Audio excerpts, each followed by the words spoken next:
बिस्मिल्लाहिर्रहमानिर्रहीम। मुहतरम नाज़रीन, आजकल हमारे मुआशरे में अक्सर लोग आँखों की तकलीफ़, आँखों की बीमारियों में मुब्तला हैं। किसी की आँखें कमज़ोर हैं, किसी को किसी नंबर की ऐनक है, किसी को दूर से सही नहीं दिखता, किसी को नज़दीक से सही नहीं दिखता। आइए मैं आपको आँखों के हवाले से रूहानी वजीफ़ा बताता हूँ।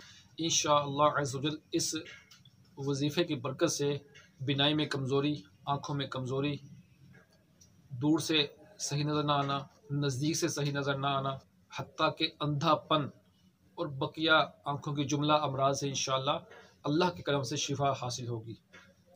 तो वजीफ़ा कुछ यूँ है कि पाँचों नमाज़ों के बाद सीधा हाथ पेशानी पर रख कर इस तरह या नूरू या नूरू या नूरू 11 मरतबा एक ही सांस में पढ़ना है।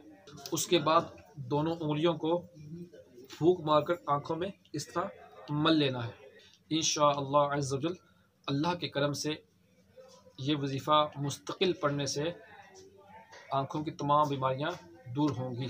तो हमारे इस चैनल को सब्सक्राइब भी कीजिए और बेल के बटन को भी दबा दीजिए ताकि आपको मज़ीद मालूमाती वीडियोस मिल सकें, और इसको ज़्यादा से ज़्यादा शेयर भी कीजिए और अपने कमेंट भी इस वीडियो के नीचे दीजिए और इस वीडियो को लाइक करना ना भूलिए। बहुत बहुत शुक्रिया।